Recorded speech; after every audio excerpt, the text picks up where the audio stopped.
Hi, welcome in, and here's a thought. The fact that suffering, mundanity, and beauty coincide is unbearable and remarkable. Marie Andrew at By Marie Andrew. So heads up, I'm going to post a journal here on Monday, but I'm going to be shooting it today, and you'll see it on Monday. Why? Because tomorrow I'm going to have some dental surgeries, so I'll be talking, chewing, and, well, doing everything more carefully over the next few days.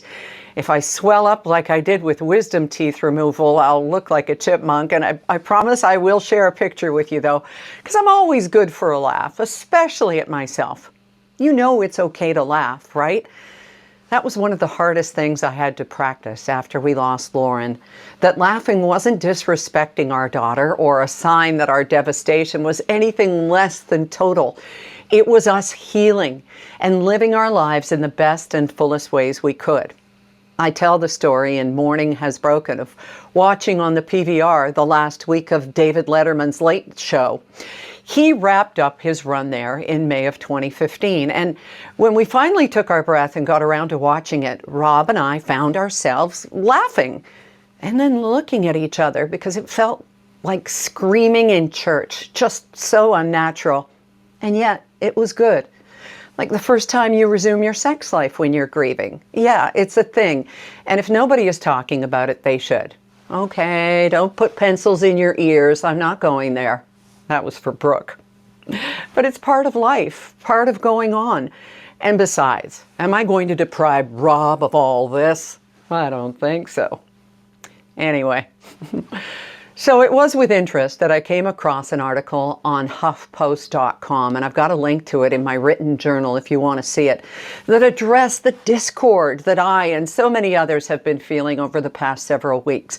How we go about with the joy in our lives when so many others are suffering. I referred to that in Monday's journal during our nature walk. But here are some things I think you're going to want to hear. Guess what? Having guilt is a totally human reaction to the conflicts and pain in the world. I had it during COVID when so many families were separated, but ours was coming closer. So I get that in a deeply familiar sense in more ways than one. You may ask yourself, am I being complacent? Am I doing enough? And those answers are found in whatever you can do. Are you doing it? Perhaps you can't afford to pay for a night or two at a Ukrainian Airbnb, as thousands of Canadians are. They're renting rooms or homes they never expect to visit just to send money directly to the owners. It's brilliant. Maybe you've found a way to give, perhaps listening to Drift with a Ukrainian folk story released on Tuesday of this week, knowing that with every free listen, there is money going to Red Cross Canada. There are so many ways to give, to support, and not everybody has the financial wherewithal to do that. Here's another point from that article. It's okay to feel depressed about things in your own life, feel pain over an injury or joy over a new baby when so many others are suffering. We are complex beings. We are able to feel more than one thing at once. It's kind of why I don't get it, why people are so adamant and angry about putting out Christmas decorations before November 11th. Veterans themselves have said that it's fine by them for us all to feel joy and happiness.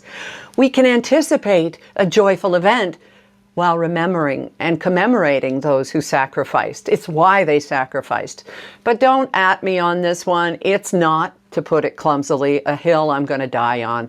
I'm just pointing out how we are able to hold more than one thing in our hearts at a time.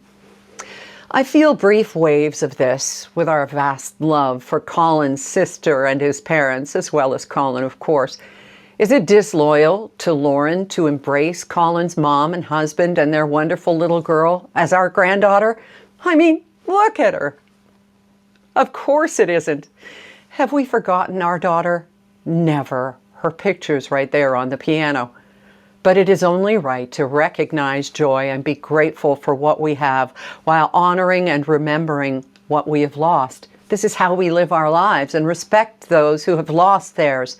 How we don't crawl into the metaphorical grave with them. There's plenty of time for that somewhere down the line. One tragedy doesn't cancel out your right to feel sadness in your own life. Maybe, just maybe, set against the darkest backdrop, we are meant to examine the perspective and be grateful for the moments that raise our hearts and spirits. Nothing is black and white, and for us to miss the colors that are there is an affront to those who dream of seeing them again one day. It's why this picture touched so many of us deeply. The hope and kindness of people who left strollers at a Polish train station to be used by other mothers when they arrived. Hashtag Polish strollers should be shorthand for who we are, the best and worst in us. We struggle, we roll on, we grow, we are grateful. We are human. Have a gentle weekend. I'll be back with you here on Monday. Hashtag Polish strollers.